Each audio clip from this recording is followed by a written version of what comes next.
જીપીએસસીની જાહેરાત બહાર પડી ગઈ છે. ફૂલ ડિટેલ કેટેગરી વાઇઝ કઈ કઈ જગ્યાઓ કેટલી છે તે સાથેની આજે જ આવી છે. તો જોઈએ શું છે ડિટેલ અને કઈ રીતનું છે લાયકાત પરીક્ષા અને વગેરે માહિતી. તો વિડીયો પૂરો જોજો. કેમ છો મિત્રો, હાર્દિક સ્વાગત છે તમારું easy life for all government job tuition channel પર. વિડીયો પૂરો જોજો જેથી પૂરી વાત તમે સમજી શકો, અને વિડીયો સારો લાગે તો લાઇક કરજો અને સબસ્ક્રાઇબ કરવાનું ના ભૂલતા, અને બેલ આઇકન પ્રેસ કરી લેજો જેથી આવનાર વિડીયોની માહિતી મળી રહે. તો આવીએ સમયે વેડફ્યા વગર સીધી મુદ્દાની વાત પર અને શરૂ કરીએ વિડીયો.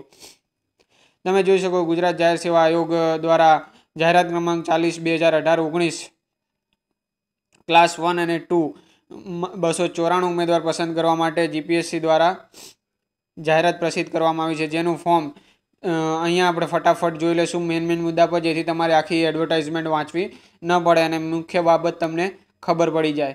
16/7 થી 31/7 એટલે કે સોમવારથી આ મહિનાના અંત સુધી 7મા મહિનાનો 15 દિવસનો ટાઈમ આપેલો છે, બપોરના 1 વાગ્યાથી 31/7ના બપોરના 1 વાગ્યા સુધી. તો તમે ફોર્મ ભરી શકશો. બીજું જોઈએ તો મુખ્ય મુદ્દામાં આ બધા જ પ્રિલિમની તારીખ 21/10 છે, એટલે ખૂબ જ નજીકમાં છે.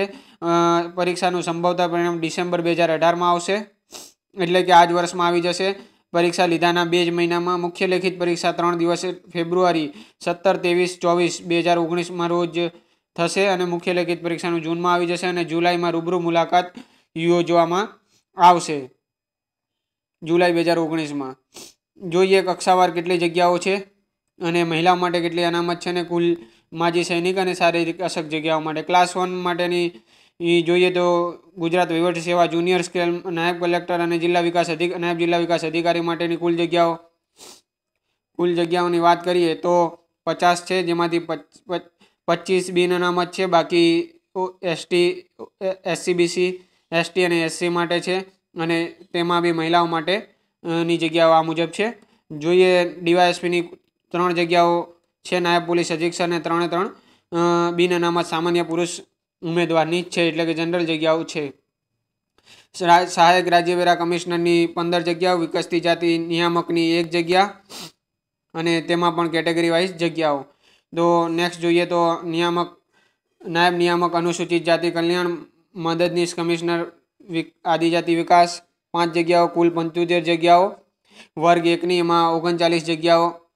બિન અનામત એટલે કે સામાન્ય પુરુષ ઉમેદવાર જનરલ 20 જગ્યાઓ, SC/BC અને ST/SC 73, અને આ અન્ય જગ્યાઓ મહિલા ઉમેદવાર માટે અને સૈનિક અને અશક્ત PH ઉમેદવારો માટે.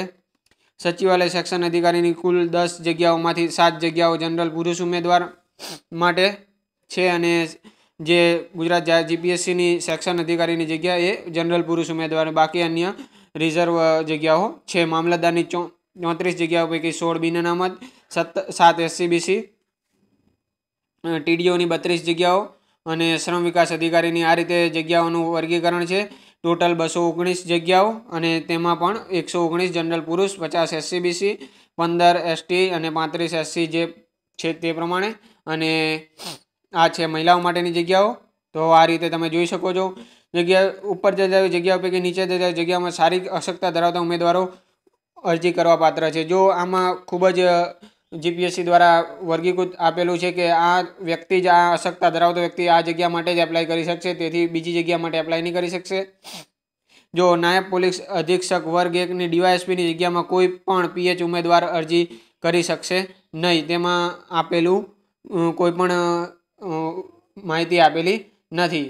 વર્ગ 1 માટે LV મોડરેટેડ કક્ષા, HH મોડરેટેડ કક્ષા, અને આ બધી બાબત જો તમને સમજમાં હલનચલનની યુક્તતા, શ્રવણની ખામી, અંધત્વ અને ઓછી દ્રષ્ટિની ખામી, જો આ બધી બાબતો માટે તમે ડિટેલ જાણવા માંગતા હો જીપીએસસીનો કોન્ટેક્ટ કરી શકો છો. આ એડવર્ટાઇઝમાં પણ જીપીએસસીનો લાસ્ટમાં ફોન નંબર આપેલો છે, અને તમે અહીંયા રૂબરૂ મુલાકાત લઈને પણ માહિતી લઈ શકો છો. તો મદદની કમિશનર આદિત્ય વર્ગ 1ની જગ્યાઓ માટે આ નીચે મુજબની અશક્તતા હશે તો એપ્લાય કરી શકાશે. જો સહાયક રાજ્ય વેરા કમિશનરમાં પણ 40% થી 100% અને વગેરે BL, OL અને OA આપેલું છે. તો આ પ્રમાણે અશક્તતા ધરાવતા ઉમેદવાર પર્ટિક્યુલર ધ્યાનમાં રાખીને જ અરજી કરે. ડીવાયએસપીમાં કોઈ પણ, કેમ કે પોલીસની જગ્યા છે, એમાં કોઈ પણ પ્રકારનું PH કેન્ડિડેટનું આપેલ નથી. તો આ રીતે દરેકનું આપેલું છે. દરેકનું ન સમજાતા તમે આ એડવર્ટાઇઝની PDF ગુજરાત GOV પરથી પણ મેળવી શકશો અને GPSC ઓજસ પરથી પણ મેળવી શકશો. મોડરેટેડ કક્ષા અહીંયા થોડું વર્ણન આપેલું છે, તે તમે 40% કે તેથી વધુ 75% કે ઓછી વગેરે આપેલું છે અને અહીંયા થોડા પેટા નિયમો પણ આપેલા છે. તો અહીંયા તમે સારી કક્ષા સામાન્ય વહીવટ વિભાગનો આ ઠરાવ પરિપત્ર ક્રમાંક પણ વાંચી અને તમે જોઈ શકો છો. તો આગળ જોઈએ. બીજું નાગરિકત્વ તો દરેકમાં હોય છે, તે મુજબ આ નાગરિકત્વની બાબતો છે તે ધ્યાનમાં રાખવી. ઉંમર અને તેમાં છૂટછાટ અરજી કરવાની છેલ્લી તારીખના રોજ ઉમેદવારે 20 વર્ષ પૂરા કરેલા હોવા જોઈએ અને 35 વર્ષ પૂરા કરેલ ન હોવા જોઈએ. ઉંમરની અરજી ઓનલાઈન છેલ્લી તારીખના રોજ ગણવામાં. ઉંમર અરજીની ઓનલાઈનની છેલ્લી તારીખ એટલે કે 31/7/2018 ના રોજથી ગણવામાં આવશે. મૂળ ગુજરાતના અનુજાતિ સામે 5 વર્ષ અને તે પ્રમાણે છૂટછાટ જે જનરલી હોય છે તે જ છે. જોઈએ લાયકાત કે આમાં ઘણા મિત્રોને એવું હોય છે કે મારે છેલ્લું વર્ષ બાકી છે તો હું શું એપ્લાય કરી શકું કે નહીં. તો તેમાં અહીંયા લખેલું કે છેલ્લા સેમેસ્ટરની પરીક્ષામાં ઉપસ્થિત થયેલ અથવા થનાર છે જેનું પરિણામ પ્રસિદ્ધ ના થયેલ હોય તેવા ઉમેદવારો પ્રિલિમ પરીક્ષામાં અરજી કરી શકશે. છેલ્લા વર્ષ કે સેમેસ્ટરની પરીક્ષામાં ઉપસ્થિત થનાર છે અથવા તો થયેલ છે અને પરીક્ષાનું પરિણામ બાકી છે તે પણ અરજી કરી શકશે. તો તે આ ખાસ લાયકાતમાં ધ્યાન રાખો અને આમાં યુનિવર્સિટીમાંથી સ્નાતક પદવી અથવા તેને સમકક્ષ લાયકાત ધરાવતા હોય તે તમામ ઉમેદવારો અરજી કરી શકશે. અરજી સ્વીકારવાની છેલ્લી તારીખમાં ઉમેદવારના 20 વર્ષ પૂરા થયેલા હોવા જોઈએ. આ મેઇન ધ્યાનમાં રાખવાનું. જોઈએ નેક્સ્ટ શું બીજું બાબત ધ્યાનમાં રાખવા જેવી છે એડવર્ટાઇઝમાં, અને પછી તમારે ફોર્મ ભરવું જોઈએ. તો તેમાં મુખ્ય જો અહીંયા MBBS ઉમેદવારો માટે ખાસ છે. MBBS કરેલા ઉમેદવારો આ બાબત ખાસ ધ્યાનમાં રાખે કે જે ઉમેદવારો MBBSની અથવા અન્ય તબીબી શાખાની પરીક્ષા પસાર કરેલ મુખ્ય પરીક્ષાનું અરજીપત્ર ભરતી વખતે ઇન્ટર્નશીપ પૂરી કરેલ ન હોય તો આ ઉમેદવાર મુખ્ય પરીક્ષા અરજી યુનિ અથવા સંસ્થાના અધિકારીનું તબીબી પરીક્ષા પાસ કરે પ્રમાણપત્ર રજૂ કરવાનું રહેશે. તો આ ઇન્ટર્નશીપ બાબતનું છે MBBS અને મેડિકલ તબીબી ગ્રેજ્યુએટો માટે. જોઈએ શારીરિક માપ પણ છે. તો શારીરિક માપ પણ ધરાવતા હોય તો તમે એ પ્રમાણે પ્રેફરન્સ આપજો જેથી તમને પાછળથી તકલીફ ઊભી ના થાય. તો જોઈએ કઈ રીતનું છે શારીરિક માપનું બાબતમાં. તો પુરુષ ઉમેદવાર માટે નાયબ પોલીસ અધિક્ષક એટલે કે DYSP માટે ફૂલાવ્યા વગર 84 સેમી, ફૂલાવીને 79 સેમી છાતીનું માપ છે. તો પુરુષ ઉમેદવાર માટે, અનુસૂચિત જનજાતિના ઉમેદવારો માટે અને મહિલા ઉમેદવારો માટે કોઈ ધોરણ નથી, ફક્ત વજન 45 કિગ્રા જોઈએ. અને અનુસૂચિત મહિલા ઉમેદવારો માટે પણ ફક્ત છાતીનું કોઈ માપ નથી, 45 કિગ્રા વજન જોઈએ. અને આ જે ઊંચાઈ છે તે રિક્વાયરમેન્ટ છે તે ધ્યાન રાખવી.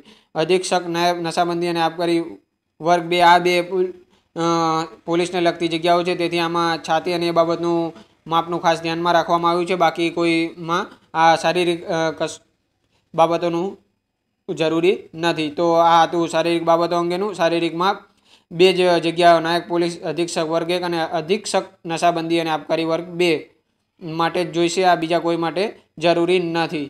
કોમ્પ્યુટરનું જ્ઞાન 1967માં ઠરાવ કોમ્પ્યુટરના ઉપયોગની પાયાની જાણકારી ધરાવતો હોવો જોઈએ. લાયકાતની તેનો નિમણૂકને પાત્ર બનશે નહીં એટલે કોમ્પ્યુટરનું જ્ઞાન હોવું જોઈએ.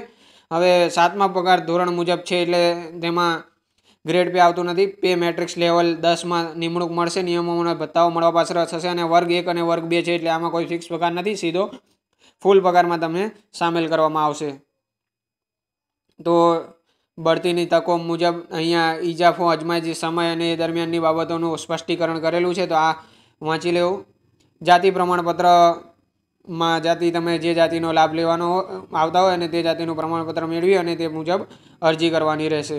વિધવા ઉમેદવારો માટે પણ નિયમો અનુસાર અગ્રતા અને પસંદગી મેળવેલ ગુણના 5% ગુણ પ્રિલિમ પરીક્ષા મુખ્ય લઈ રૂબરૂ ઉમેરી આપવામાં આવશે. ત્રણેય મેળવેલ ગુણના 5% ગુણ ત્રણેયમાં ઉમેરી આપવામાં આવશે. પ્રિલિમ પરીક્ષા મુખ્ય અને રૂબરૂ ઉમેરી આપવામાં આવશે. તો વિધવા ઉમેદવારોને આ એક લાભ આપવામાં આવેલો. સામાન્ય શરતો આ મુજબ છે, જોઈ લેવી. તો જોઈએ પરીક્ષાની રૂપરેખા અને અભ્યાસક્રમ 2 તબક્કામાં યોજવામાં આવશે. પ્રિલિમ પરીક્ષા ઓબ્જેક્ટિવ અને મુખ્ય પરીક્ષા લેખિત અને રૂબરૂ મુલાકાત, આ 2 બાબત છે મુખ્ય પરીક્ષા. તો આ માટે પ્રિલિમ પરીક્ષા માટે 2 પ્રશ્નપત્ર છે. પ્રશ્નપત્ર 1 અને 2 જનરલ સ્ટડી 1 અને 2 200 માર્કના બંને રહેશે. ઓબ્જેક્ટિવ ટાઈપના 120 મિનિટ રહેશે, એટલે કે 2 કલાક અને 400 માર્ક રહેશે. તો આ મુજબ મુખ્ય લેખિત પરીક્ષા છે. હવે સ્ટાન્ડર્ડ સ્નાતક કક્ષાનું રહેશે. મુખ્ય લેખિત પરીક્ષામાં સ્નાતક કક્ષાના સ્ટાન્ડર્ડ મુજબ પૂછવામાં આવશે. પ્રિલિમ પરીક્ષામાં મુખ્ય લેખિત પરીક્ષામાં નીચે મુજબ જોઈએ. ડિસ્ક્રિપ્ટિવ ટાઈપ રહેશે. 6 પ્રશ્નપત્રો છે. ગુજરાતી, ઇંગ્લિશ, એસે, જનરલ સ્ટડી 1, 2 અને 3 ટોટલ માર્ક્સ આપેલા છે અને બધા 3 કલાકના 6 પ્રશ્નપત્રો રહેશે. ટોટલ 900 માર્ક છે. તો મૌખિક કસોટીના 100 માર્ક છે, એટલે ઇન્ટરવ્યુના 100 માર્ક છે. જો અભ્યાસક્રમ પ્રિલિમ આયોગની વેબસાઇટ પર મૂકવામાં આવેલ છે. અભ્યાસક્રમ સિલેબસ આયોગની વેબસાઇટ પર સમયાંતરે મૂકવામાં આવશે. મુખ્ય લેખિત પરીક્ષાનો આ વેબસાઇટ છે, ખાસ ધ્યાનમાં રાખશો. તો ગુજરાતીના પ્રશ્નપત્રનું ઉત્તર માધ્યમિક અને ઉચ્ચતર માધ્યમિક શિક્ષણમાં ઉચ્ચ કક્ષા જેટલું રહેશે. દરેકનું સ્તર આપેલું છે. ઇંગ્લિશનું પણ 12th લેવલનું રહેશે અને જે સામાન્ય અભ્યાસ છે તેનું સ્તર સ્નાતક સ્તરનું રહેશે. એટલે આ બધી બાબતો ખાસ ધ્યાનમાં રાખીને તૈયારી કરવી. જો ગઈ સાલ કરતાં જે નવું અપડેટ આવ્યું હોય તે જોઈ લેવું, જેથી સરળતાથી તમને કોઈ ચેન્જ કરવો હોય તમારા પ્લાનમાં પ્રિપેરેશનના તો ચેન્જ કરી શકો. અહીંયા તમે જોઈ શકો છો અંધ ઉમેદવાર મુખ્ય પ્રતિ કલાકે 20 મિનિટનો વળતર સમય કમ્પેન્સેટ ટાઈમ આપવામાં આવશે. અંધ ઉમેદવારો માટે 20 મિનિટ વધારે આપવામાં આવશે. અને બીજું જોઈએ તો ગુણને આધારે ગુણ પસંદગી માટે મેરિટમાં ધ્યાનમાં પ્રિલિમ પરીક્ષા માત્ર એ સ્ક્રીનિંગ ટેસ્ટ છે. ગુણ પસંદગી માટે ધ્યાનમાં લેવામાં ગુણ આખરી પસંદગી માટે ધ્યાનમાં લેવામાં આવશે નહીં. પ્રિલિમ પરીક્ષાના માર્ક ધ્યાનમાં લેવામાં આવશે નહીં. પ્રિલિમ પરીક્ષાના પરિણામને આધારે જાહેરાતમાં દર્શાવેલ કુલ જગ્યાના 15 ગણા ઉમેદવારોને મુખ્ય લેખિત પરીક્ષા માટે પ્રવેશ આપવામાં આવશે. એક વખત આ મુદ્દો ઉછળ્યો હતો કે 6 ગણા આપવા, 15 ગણા આપવા વગેરે. તો અહીંયા સ્પષ્ટીકરણ પહેલાથી કરેલું છે. 15 ગણા ઉમેદવારોને મુખ્ય લેખિત પરીક્ષા આપવા મળશે. 15 ગણા ઉમેદવારો એટલે કે આપણે 294 છે, તો તે પ્રમાણે 300ના આધારે જોઈએ તો 15 તરી 45, તો 4500 જણા 4500 ઉમેદવારમાંથી થોડા 6 તરી 18 15 6 90 ઓછા કરી નાખીએ તેટલા ઉમેદવારોને મુખ્ય લેખિત પરીક્ષા આપવામાં દેવામાં આવશે. મુખ્ય લેખિત પરીક્ષાનું માધ્યમ ગુજરાતી અને અંગ્રેજી રહેશે, પરંતુ મુખ્ય લેખિત પરીક્ષા પ્રશ્નપત્ર 1નું માધ્યમ ગુજરાતી અને 2નું અંગ્રેજી રહેશે, જેથી અંગ્રેજી ઉમેદવારો અને ગુજરાતી માધ્યમમાં ભણેલા બંનેને ઇક્વલી ટ્રીટ કરી શકાય. પરીક્ષામાં પ્રવેશ જરૂરી ફી સાથે અરજી કરનાર ઉમેદવારોને અરજી ચકાસણી કર્યા છે પરીક્ષામાં બેસવા દેવામાં આવશે નહીં. તો આ તો જનરલ સૂચના છે. પરીક્ષા કેન્દ્રની વિગત. અમદાવાદ મુખ્ય લેખિત પરીક્ષા માટે ઉમેદવારની સંખ્યાને ધ્યાને લઈ અને આયોગ દ્વારા પરીક્ષા કેન્દ્રો નક્કી કરી પરીક્ષા આપવાની રહેશે. અને મુખ્ય લેખિત પરીક્ષા તો અમદાવાદ અને ગાંધીનગર ખાતે જ, અને મૌખિક તો કસોટી તો ગાંધીનગર ખાતે જ લેવામાં આવશે. અને સમય વેબસાઇટ પર જોતા રહેવું. પ્રિલિમ પરીક્ષાની આ બંને વેબસાઇટ છે. ઉમેદવારો નેક્સ્ટ જોઈએ તો પરીક્ષા કેન્દ્રની વિગત. મુખ્ય પરીક્ષામાં નિયત કરેલા લાયકા ગુણ મેળવવા આશરે 3 ગણા મૌખિક કસોટીમાં. જો અહીંયા એક બીજી સ્પષ્ટીકરણ આવ્યું છે, જોઈ લઈએ તો મુખ્ય પરીક્ષામાં આયોગે નિયત કરેલા લાયકી ગુણ મેળવનાર જગ્યાના આશરે 3 ગણા ઉમેદવારોને ઇન્ટરવ્યુમાં બોલાવવામાં આવશે. ઇન્ટરવ્યુમાં 3 ગણા ઉમેદવારોને બોલાવવામાં આવશે. તો આ ખાસ ધ્યાન રાખશો.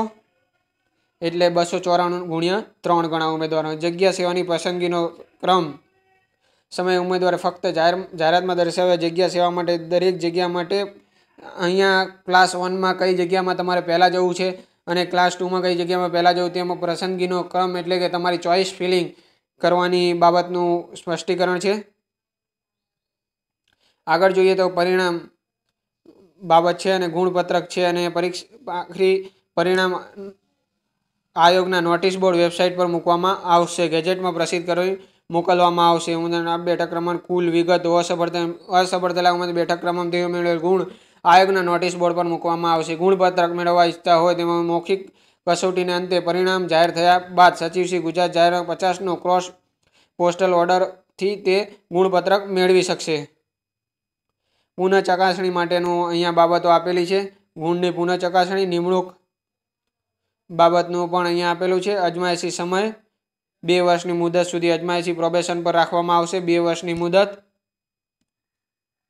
અરજી કરવાની તારીખ તો તમને પહેલાં જ જણાવી દીધી, ઉપર જ મેઇન ડિટેલમાં જ આપેલું છે. તો જોઈએ તો આગળ બીજા મુદ્દા ધ્યાનમાં રાખવા જેવા. સુધારા વધારા કરવા હોય તો અજસ્વ તમે જે રીતે ફોર્મ ભરો છો તે રીતે જ છે. અને ફી છે 112 રૂપિયા 13 રૂપિયા હશે. 100 રૂપિયા આયોગની ફી છે અને પોસ્ટલ સર્વિસ ચાર્જ એપ્રોક્સિમેટલી 12 રૂપિયા હોય છે. તો તે પ્રમાણે તમે ભરી શકો છો. તો અરજી ફી પણ ભરી શકાશે. તો આ મુખ્ય મુદ્દા હતા. તો ખાસ ધ્યાનમાં રાખજો.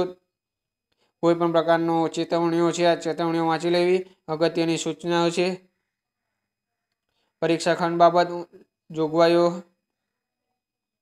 છે. મુખ્ય લેખિત પરીક્ષાના નકલ અરજી પસંદગી પ્રમાણપત્રોની નકલ અવશ્ય રજૂ કરવાની રહેશે. મુખ્ય લેખિત પરીક્ષા માટે તમારે જે પ્રમાણપત્રો તમે ઓનલાઈન એપ્લિકેશનમાં દર્શાવેલા છે તેની નકલ ફિઝિકલ હાર્ડ કોપીમાં આયોગને આપવાની રહેશે. તો જોઈ લઈએ. અને આમાં SCBCનું પરિશિષ્ટ ક મુજબનું પ્રમાણપત્ર જોઈશે.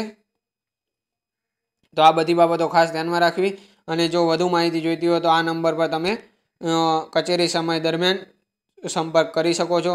તો આ હતી GPSCની મુખ્ય માહિતી. અને જો તમને ગુજરાતી ઇંગ્લિશ મીડિયમના સ્ટુડન્ટ હોય, નીચે ઇંગ્લિશમાં પણ આપેલું છે ફૂલ ડિટેલ આ તમામ બાબતો, તો તમે એ પણ જોઈ શકો છો. જો આવા જ વિડીયો તમને સૌથી પહેલાં આપતા રહીશું તો ચેનલ સબસ્ક્રાઈબ કરી લેજો. અને જો વિડીયો સારો લાગ્યો તો લાઈક કરજો. અન્ય મિત્રો સાથે શેર પણ કરજો. તમારા મંતવ્યો કમેન્ટમાં જરૂરથી લખજો. તો ફરી મળીશું નવા વિડીયોમાં ઇમ્પોર્ટન્ટ ટોપિક સાથે. ત્યાં સુધી રજા આપશો. સ્વસ્થ રહો, સુરક્ષિત રહો. તમારી આજુબાજુ સાફ સફાઈનો ખ્યાલ રાખો. જળ છે તો જીવન છે. પાણી બચાવો મિત્રો. Thanks for watching. Easy life for all.